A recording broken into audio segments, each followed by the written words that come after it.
Anti profiteering mechanism, அதாவது வரிகள் மூலமாக நான் வந்து லாபத்தை அடையக்கூடாது அப்படின்றதுக்கான ஒரு சட்டமே வந்து ஜிஎஸ்டிக்குள்ள இருக்கு.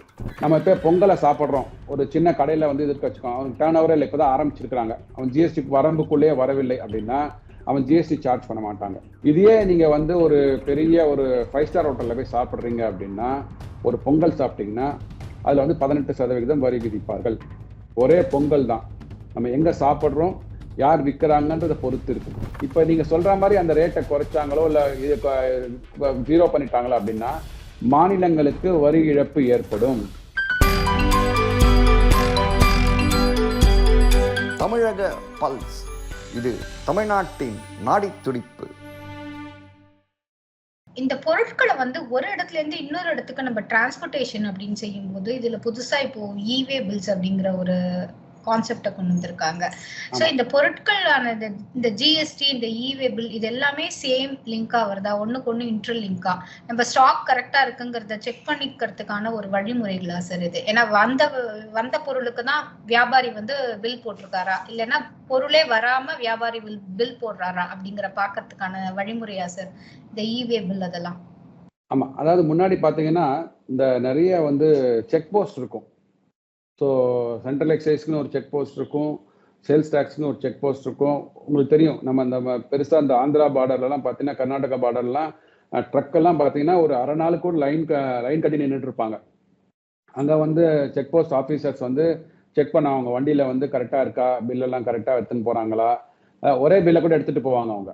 எதுக்காக இவே பில் வந்தது, அதுதான் முக்கியமான காரணம். ஓகே, ஒரே பில்லை எடுத்துகிட்டு போயிட்டு ஒரே லாரி வந்து திருப்பி போயிட்டு வரும். பட் ஒரு 5 தடவையோ 10 தடவையோ அந்த சரக்குகளை வந்து மாற்றிக்கொள்வதற்கான வாய்ப்புகள் இருக்கிறது.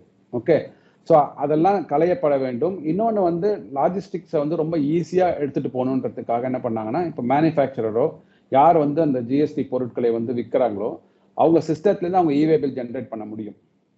ஸோ அந்த டாக்குமெண்ட் வண்டியோட போச்சுன்னா போகிறோம் உங்களுக்கு. ஸோ வண்டியோட போகும்போது அந்த வண்டி இப்போ அந்த வாகன் இதெல்லாம் ஸ்லிப்பெல்லாம் ஜென்ரேட் பண்ணிடுவாங்க, வண்டியோட ட்ரக் நம்பர்லாம் போட்டுட்டு. ஓகே, அங்கே போயிட்டு அங்கே போய் சேர்ந்ததுக்கு அப்புறம் அதில் ஏதாவது வந்து அவர்களுக்கு வந்து ஒரு தகவல் தெரிந்தால், இது மாதிரி ஒரு தவறான இதில் வந்து இந்த டிரான்சாக்ஷன் பண்ணப்பட்டு இருக்கிறது அப்படின்னா, அந்த இவே பில் இருக்கு பார்த்தீங்களா, அந்த வண்டியில் ஜிபிஎஸ் அட்டாச் பண்ணியிருப்பாங்க, வண்டியில் ஜிபிஎஸ் இருக்கும்.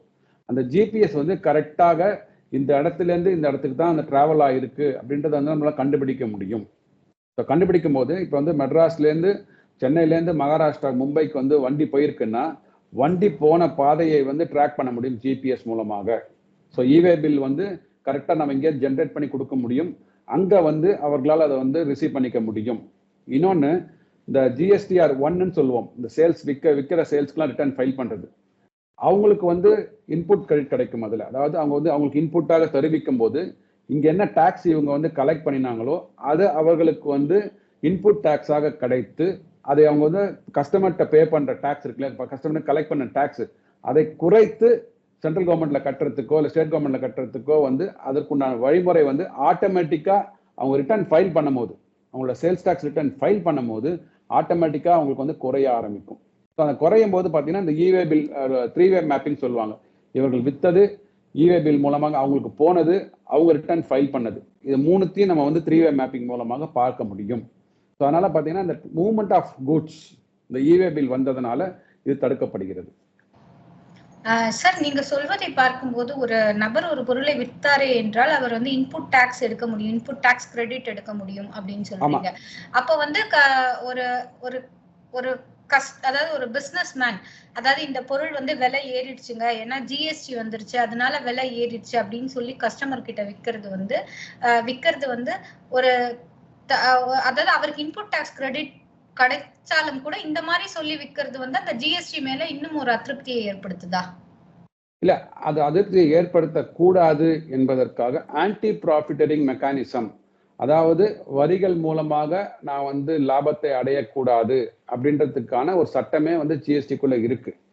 ஸோ அதை வந்து கண்காணிக்கும் குழுலாம் இருக்கிறாங்க. இப்போ வந்து நான் 100 ரூபாய் கொடுத்து ஒரு பொருளை வாங்குறேன், அதை மேனுஃபேக்சர் அதில் வந்து நான் 18% டேக்ஸ் பே பண்ணியிருக்கேன், 118 ரூபாய் கொடுத்து வாங்குறேன் வச்சுக்கோங்க. அதை வந்து நான் மதிப்பு கூட்டி 150 ரூபாய்க்கு விற்கிறேன், என்னோட பேசிக் விலை 150 ரூபாய் ஆயிடுச்சுன்னா ஸோ 18% அதில் வந்து நான் டேக்ஸ் கட்டுவேன். ஸோ 18% கிட்டத்தட்ட பார்த்தீங்கன்னா ஒரு 28 ரூபாய் வருது வச்சுக்கோங்களேன். இந்த 28லேருந்து அந்த 18 நான் முதல்ல கட்டியிருக்கேன் பார்த்தீங்க இல்லையா, அதை கழித்து கொண்டு மீதி 10 ரூபாய் மட்டும்தான் நான் வந்து கவர்மெண்ட்டுக்கு கட்டுவேன். இந்த 18 ரூபாய் ஏற்கனவே கட்டியிருக்கேன் பார்த்தீங்களா, அதை லோட் பண்ண மாட்டேன். லோட் பண்ணலை அப்படின்றதுக்கு வந்து அந்த ஜிஎஸ்டி ஆஃபீஸர்ஸ்லாம் வந்து ஆடிட் பண்ணும்போது, நீங்கள் ஆனுவல் ரிட்டர்ன் ஃபைல் பண்ணும்போது அதற்குண்டான தரவுகளை பார்த்து இந்த டாக்ஸின் மூலமாக நீங்கள் வந்து லாபம் அடையக்கூடாது, லாபம் அடைந்தால் அதை கண்டுபிடித்து அதற்கு தக்க நடவடிக்கை எடுப்பாங்க. அது ஆன்டி ப்ராஃபிட்டிங் மெக்கானிசம்னு ஒன்று இருக்குது. அதில் வந்து அது யார் வேணால் குறை சொல்லலாம், அதாவது முறையீடு செய்யலாம். ஸோ ஜிஎஸ்டி ஆணையத்தில் போயிட்டு நம்ம முறையீடு செய்யலாம். இந்த மாதிரி எனக்கு இந்த பொருளில் சந்தேகம் இருக்கிறது, இந்த நிறுவனத்தின் மீது சந்தேகம் இருக்கிறது, இவங்க வந்து வரியை வந்து எங்கள் மேல் பாஸ் ஆன் பண்ணுறாங்க, இன்புட் டேக்ஸ் வாங்கின வரியை வந்து எங்களோட அவுட்புட்டில் கழிக்காமல் எங்கள் மீது சுமையை திணிக்கிறார்கள் அப்படின்னு நமக்கு ஒரு சந்தேகம் இருந்ததுன்னா ஜிஎஸ்டி அதிகாரிகள்கிட்ட வந்து நம்ம கம்ப்ளைண்ட் கொடுப்பதற்கு அங்கே வந்து சாத்தியக்கூறுகள் இருக்குன்னு. So அப்ப end users வந்து can directly raise a complaint over regarding GST issues சொல்றீங்க. கண்டிப்பாக. இப்போ நம்ம வந்து நம்ம மத்திய நிதி அமைச்சர் கிட்ட ஒருவர் கேட்டார் இல்லைங்களா, அன்னபூர்ணா ஒரு முதலாளி, இது மாதிரி பன்னு கிரீம் அந்த மாதிரி நீங்க சொல்லும் போது சில அடிப்படை பொருட்களுக்கு கிடையாதுன்னு சொன்னீங்க.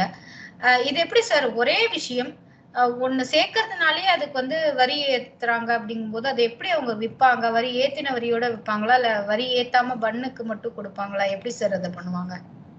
இல்லை, அதாவது ஜிஎஸ்டியை பொறுத்த வரைக்கும் அதன பயன்பாடுகளை பொறுத்து தான் அந்த வரி வந்து விதிக்கப்படுகிறது. நான் சொன்ன மாதிரி தான் உங்கள்கிட்ட. இப்போ வந்து நம்ம வந்து ஒரு டீ கடையில் போய் டீ சாப்பிட்றோம் வச்சுக்கோங்க. அவர் வந்து டேர்ன் ஓவர் வந்து அவருக்கு வந்து கம்மியாக இருக்குது அப்படின்னா, ஒரு டீ விற்கிறார் அப்படின்னா அவருக்கு வந்து சர்வீஸ் கொடுக்குறாங்கன்னா 20 லட்ச ரூபாய் வரைக்கும் அவர் வந்து ஜிஎஸ்டி கட்ட வேண்டாம். 20 லட்ச ரூபா டேர்ன் ஓவரை கொண்டு வர வரைக்கும் அவருக்கு வந்து ஜிஎஸ்டி கட்ட வேண்டாம். அதே கூட்ஸாக விற்றாங்க அப்படின்னா 40 லட்சம் ரூபாய் வரைக்கும் அவருக்கு ஜிஎஸ்டி கட்ட வேண்டாம். சரிங்களா? நம்ம இப்போ பொங்கலை சாப்பிட்றோம், ஒரு சின்ன கடையில் வந்து இதுக்கு வச்சுக்கோம், அவனுக்கு டேர்ன் ஓவரே இல்லை, இப்போ தான் ஆரம்பிச்சிருக்கிறாங்க, அவன் ஜிஎஸ்டி வரம்புக்குள்ளேயே வரவில்லை அப்படின்னா அவன் ஜிஎஸ்டி சார்ஜ் பண்ண மாட்டாங்க.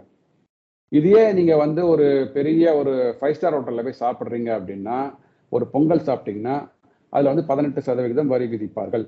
ஒரே பொங்கல் தான், நம்ம எங்கே சாப்பிட்றோம், யார் விற்கிறாங்கன்றதை பொறுத்து இருக்குது. சரிங்களா? அதனால வந்து இது மக்களுக்கு புரிதல் ஏற்பட வேண்டும். நம்ம வந்து ஜிஎஸ்டி டேர்ன் ஓவருக்குள்ள வராத ஒரு கடையில் நம்ம சாப்பிட்டோம்னா அங்கே ஜிஎஸ்டி வரி விதிக்க மாட்டார்கள். அவன் 40 லட்ச ரூபாய்க்கு மேலே டேர்ன் ஓவர் பண்ணுறாங்க அப்படின்னா ஜிஎஸ்டிக்குள்ளே வந்துடுவாங்க. அவங்க இன்புட், அவங்க எதெல்லாம் வந்து பொருட்களை உபயோகித்தார்களோ அந்த பொருட்களை மேனுஃபேக்சர் பண்ணுறதுக்கு அதற்குண்டான வரியை வந்து நம்மள்ட்ட இருந்து கழிச்சுட்டு மீதி வரியை மட்டும் சார்ஜ் பண்ணுவாங்க. ஸோ அதனால அந்த ஜிஎஸ்டி என்பது பார்த்தீங்கன்னா அந்த கூட்ஸ், அந்த HSN கோடுன்னு சொல்லுவாங்க, ஒரு சிங்கிள் கோட் இருக்கு, ஒவ்வொரு ப்ராடக்ட்டுக்கும் ஒவ்வொரு கோட் இருக்கு. அந்த கோடை வந்து அந்த கம்ப்யூட்டரில் தட்டினா போகிறோம், அதற்குண்டான டேக்ஸ் என்னன்னு வரும்.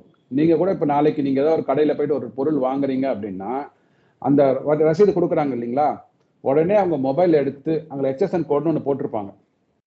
4 டிஜிட்டாக இருக்கும், 6 டிஜிட்டாக இருக்கும். அதை வந்து எடுத்து, இல்லை உங்கள் பொருளே நீங்கள் டைப் பண்ணிங்க கூகுளில் போயிட்டு, நீங்கள் ஒரு நாளைக்கு போயிட்டு ஒரு ஃபோன் வாங்க போகிறீங்கன்னா அந்த ஃபோனுக்கு உண்டான ரேட் என்ன அப்படின்னு போட்டிங்கன்னா டப்புன்னு உங்களுக்கு வந்து அதில் வந்து 18%, 28% வந்து விழும்.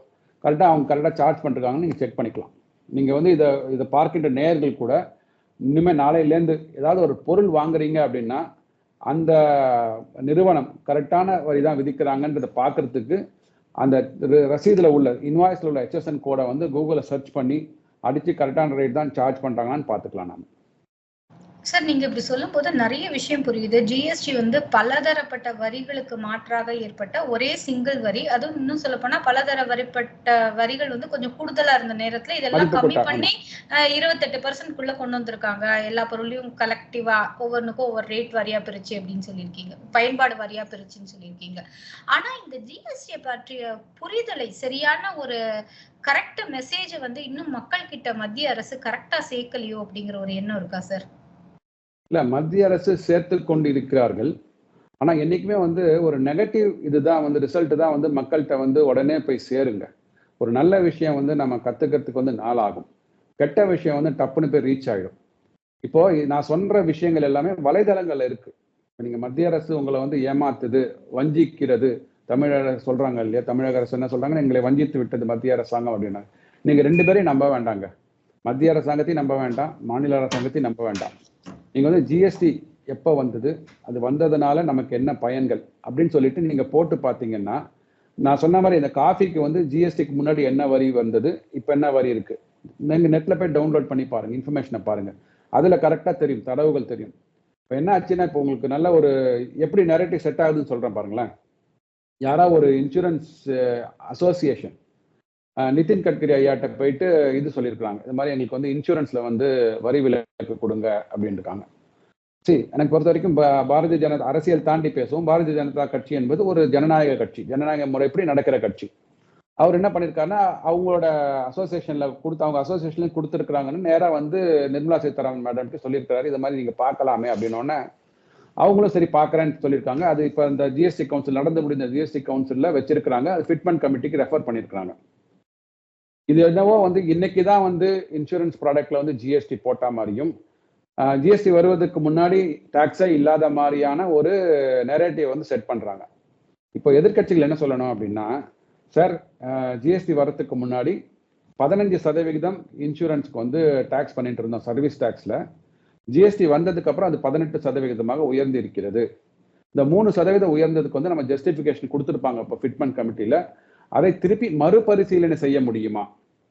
இப்போ என்ன சொல்றாங்கன்னா, இப்போ வந்து இன்சூரன்ஸ்க்கு டாக்ஸே இருக்கக்கூடாதுன்றாங்க. ஆனா இவர்கள் காங்கிரஸ் ஆண்ட காலத்துல சர்வீஸ் டாக்ஸ் 15% இருந்தது. இந்த 15% இருந்த 15% வந்து அப்படியே மறைச்சிட்டு, இது எதுவோ வந்து ஜிஎஸ்டி வந்ததுனாலே மட்டுமே 18% வந்து இன்சூரன்ஸ்க்கு டாக்ஸ் ஆகுது அப்படின்ற மாதிரியான நெரேட்டிவ் செட் பண்றாங்க. சரி, இதை வந்து ஒத்துக்கொண்டாங்க அப்படின்னா, இதனால் நஷ்டம் அடைய போகிறவர்கள் யார் தெரியுங்களா? நம்ம தான். ஏன் அப்படின்னா, இந்த 15% சர்வீஸ் டாக்ஸ் இருந்தது பார்த்தீங்களா, அப்போ வந்து கிட்டத்தட்ட ஒரு 30% வந்து டெவல்யூஷன் ஸ்கீம் மூலமாக வந்து மாநிலங்களுக்கு பணம் திருப்பி கொடுக்கப்பட்டது. அந்த 15 ரூபாய் ஒரு 100 ரூபாய் ஒரு பொருள் சர்வீஸ் கொடுத்துருக்காங்கன்னா, இன்சூரன்ஸ் கொடுத்துருக்காங்கன்னா 15% வந்து சர்வீஸ் டாக்ஸ் வந்திருக்கும். அதில் 31% கிட்டத்தட்ட 4000 ரூபாய் வந்து மாநிலங்களுக்கு பகிர்ந்தளிக்கப்பட்டது. இன்னைக்கு அதே 100 ரூபாய் நம்ம வந்து ஜிஎஸ்டியில் இன்சூரன்ஸ் சார்ஜ் பண்ணுறாங்கன்னா, நமக்கு வந்து 18% சர்வீஸ் டாக்ஸ் இது ஜிஎஸ்டி பே பண்ணுறோம். அது மாநிலங்களுக்கு 9% வருது. மீதி இருக்கிற 9% மத்திய அரசாங்கத்துக்கு போயிட்டு 41% திருப்பி இங்கே வருது. அப்படி வரும்போது கிட்டத்தட்ட பார்த்தீங்கன்னா, அங்கேருந்து ஒரு 3000 ரூபாய் வருது, ஏற்கனவே ஒரு 9 ரூபாய் இருக்கு, 12000 ரூபாய் வந்து மாநிலங்களுக்கு ஜிஎஸ்டி மூலமாக இன்சூரன்ஸ் ப்ராடக்ட்ஸின் மூலமாக வருவாய் வருகிறது. இப்ப நீங்க சொல்ற மாதிரி அந்த ரேட்டை குறைச்சாங்களோ இல்ல ஜீரோ பண்ணிட்டாங்களோ அப்படின்னா மாநிலங்களுக்கு வரி இழப்பு ஏற்படும்.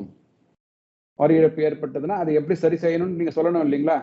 எனக்கு நீங்க இன்சூரன்ஸ் குறைச்சதுனால எனக்கு 1000 கோடி ரூபாய் நஷ்டம் வரப்போகுதுங்க. அந்த 1000 கோடியை வந்து நான் வேற விதமான பொருட்களின் மூலமாக நான் வரியை உயர்த்தி எங்க நிதி நிர்வாகத்தை நான் வந்து சரி செய்து கொள்கிறேன்னு சொல்லணும். அப்படி இல்லை அப்படின்னா வேற எதுலயும் அவங்க டாக்ஸ் ரேட்டை ஏற்றணும். டாக்ஸ் ரேட்ல வேற எதுல ஏத்தினா என்ன ஆகும்? திருப்பி நம்ம தானே அதுக்கு உண்டான விலைவாசி உயர்வு ஏற்படும். இல்ல நீங்க கடன் வாங்குறீங்க, கடன் வாங்கறதுக்கு வட்டி யார் கட்டுவா? நம்ம தானே கட்டணும்.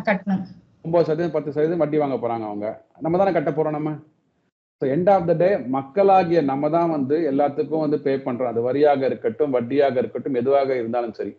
ஆனா வந்து இது எந்த விதமான தாக்கத்தை வந்து மக்கள்கிட்ட ஏற்படுத்தி இருக்கு. ஸோ எதனால நம்ம வந்து 15லேருந்து 18க்கு கொண்டு போயிருக்கோம், இதனால என்ன பயன் கிடைச்சிருக்கு, மாநிலங்களுக்கு எவ்வளவு பயன் கிடைச்சிருக்கிறது, அதன் மூலமாக மாநிலங்கள் எவ்வளவு வந்து மக்கள் நலத்திட்டங்களை கொண்டு போக முடிந்திருக்கிறது, இதெல்லாம் புரிந்து கொண்டு பேசினாங்க அப்படின்னா கண்டிப்பாக மக்களுக்கு புரிய ஆரம்பிக்கும். இதை வந்து எனக்கு தெரிஞ்சு பிரதம மந்திரி மோடி ஐயா அவர்கள் வந்து முதல்ல பதவியேற்ற போது 2014 வந்து பார்லிமெண்ட்ல ஒரு இது சொன்னார்.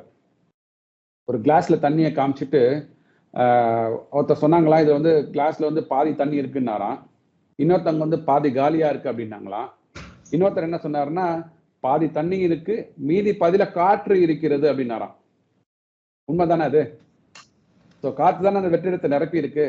ஸோ நீங்க வந்து எந்த கண்ணை கொண்டு எப்படி பார்க்குறீங்க, பார்க்கும் பொருளை வந்து நீங்க வந்து மஞ்சள் காமால இருந்ததுன்னா மஞ்சளா தான் தெரியும் எல்லாமே. நல்ல விதமா பார்க்கணும். எல்லா டிரான்சாக்ஷனையும் வந்து நாட்டு மக்களுக்காக நல்லது செய்வதற்காக தான் இந்த மாதிரியான வரி விதிக்கும் அதிகாரங்கள் இருக்கிறது, வரி விதிக்கும் சட்டங்கள் இருக்கிறது அப்படின்றது வந்து பார்க்க ஆரம்பிச்சோம் அப்படின்னா நமக்கு வந்து எல்லாமே கரெக்டாக தான் தோணும். இல்லை அப்படின்னா எதிர்கட்சிகள் சொல்ற மாதிரி மக்கள் இது மத்திய அரசாங்கம் வஞ்சித்து விட்டது அப்படின்னு சொல்லிட்டு வாக்கு அரசியல் பண்ணுவதற்கான இது உபயோகமாக இருக்கும். மொத்தத்துல எண்ட் யூசருக்கு ஜிஎஸ்டினால எந்த விதமான பாதிப்பும் இல்லை. இன்னும் சொல்ல போனா அன்றாட பயன்பாடுகள்ல அவங்க அதனால பலனடைஞ்சிருக்காங்கன்னு எடுத்துக்கலாமா சார்? கண்டிப்பா இன்ஃப்ளேஷன் குறைஞ்சிருக்குதுங்களா. அதாவது நீங்க வந்து இப்போ இன்ஃப்ளேஷன் டேட்டா தான் வந்து போன வருஷத்துக்கும் இந்த வருஷத்துக்கும் ஒரு வரி உயர்ந்தது இல்லைன்னா பொருளோட காஸ்ட் உயர்ந்ததுக்கான அடிப்படை இண்டெக்ஸ்ன்னு சொல்லுவாங்க. அது வந்து நீங்க 2014க்கு முன்னாடி டபுள் டிஜிட்ல இருந்த இன்ஃப்ளேஷன் இன்னைக்கு தேதியில வந்து 4.5%, 5% இருக்கும் போது அந்த விலைவாசியை கட்டுக்குள்ள தானே வச்சிருக்கிறாங்க. அதுதானே நமக்கு வந்து மிகப்பெரிய ஒரு இண்டெக்ஸா தெரியும், இண்டிகேஷனா தெரியுது. இன்னொன்னு, மாநிலங்களுக்கு வந்து வருமானம் உயர்ந்து கொண்டு இருக்கிறதுன்னா அப்போ வந்து நிறைய இன்வெஸ்ட்மெண்ட் இங்க வந்து வரி கம்மியா இருக்கிறதுனால உள்ள வராங்க. இங்க வெளிநாடுகள்ல இருந்து முதலீடு இங்க வருகிறது அப்படின்னா இங்க வந்து டாக்ஸ் நல்ல ஒரு ஆப்டிமைஸ் பண்ணி வச்சிருக்கிறாங்க. ஸோ மக்களுக்கு வந்து நல்ல ஒரு ஸ்ட்ரக்சர் இருக்கிறதுனால தானே இன்வெஸ்ட்மெண்ட்ஸ் நிறைய வருது. அதன் மூலமாக தான் நமக்கு வேலை வாய்ப்பு வருகிறது. அதனால தான் வருமானம் நிறைய வருது. ஸோ அதன் மூலமாக நமக்கு இன்ஃப்ளேஷன் கண்ட்ரோல் ஆகுது. ஃபாரெக்ஸ் ரிசர்வ்ஸ் நிறைய இருக்குது. மக்களுக்கு நிறைய நலத்திட்டங்களை கொண்டு போறாங்க. மக்களுக்கு நலத்திட்டங்களை கொண்டு போவதற்கு பணம் எங்கேயாவது இருக்கணும் இல்லைங்களா? ஒன்று கடன் வாங்கணும், இல்லை வரி மூலமா வரணும். ஸோ வரி மூலமாக வருகிறதுனால உங்களுக்கு வந்து சுழற்சி முறையில் வந்து வருமானம் வரும்போது வரி உயரும். வரி உயரும் போது நமக்கு திட்டங்கள் வரும். அதனால பாத்தீங்கன்னா கீழே இருக்கிற அடிமட்ட இதுல இருக்கிற மக்கள் வந்து மேலே ஏந்து வராங்க.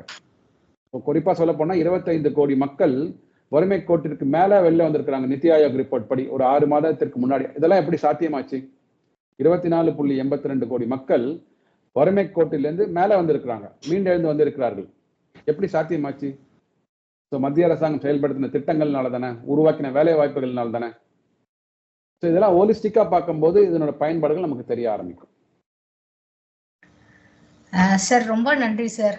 இத்தனை நேரமும் அழகாகவும் தெளிவாகவும் நிறைய விஷயங்களை ஜிஎஸ்டினால எந்த எண்ட் யூசர்ஸ்க்கும் எந்த விதமான பாதிப்பும் இல்லை. இன்னும் சொல்ல போனா அது நிறைய நல்ல விஷயங்களை செஞ்சிருக்க. இன்னும் அதை வந்து மக்கள் கிட்ட சரியா கொண்டு போய் சேர்க்கல. இன்னும் சொல்ல போனா தவறான ஒரு நரேட்டிவ் இங்க செட் செய்யப்பட்டிருக்க ஜிஎஸ்டி பற்றி. கள்ள சந்தையின் விற்பனை வந்து குறைஞ்சிருக்குன்னா அதுக்கு ஒரு காரணம் ஜிஎஸ்டி. இன்னைக்கு பொருளை ஒரு பில் இல்லாம ஒருத்தவங்க ட்ரேடிங் பண்றாங்க அப்படின்னா அதுக்கு காரணம் ஜிஎஸ்டி அப்படிங்கிற மாதிரியான பல விஷயங்களை சொன்னீங்க. முன்னாடிலாம் 3 ஃபைல், இப்பெல்லாம் அதெல்லாம் தேவையில்லை. ஒரே சிங்கிள் ஷாட்ல நீங்க எல்லாத்தையுமே ஃபைல் பண்ணிடலாங்கிற நிறைய விஷயங்களை எங்களுக்கு எடுத்து சொன்னீங்க. மீண்டும் இது போன்று நல்லதொரு சந்திப்பில் சந்திக்கலாம் சார். நன்றி, வணக்கம். வணக்கம்.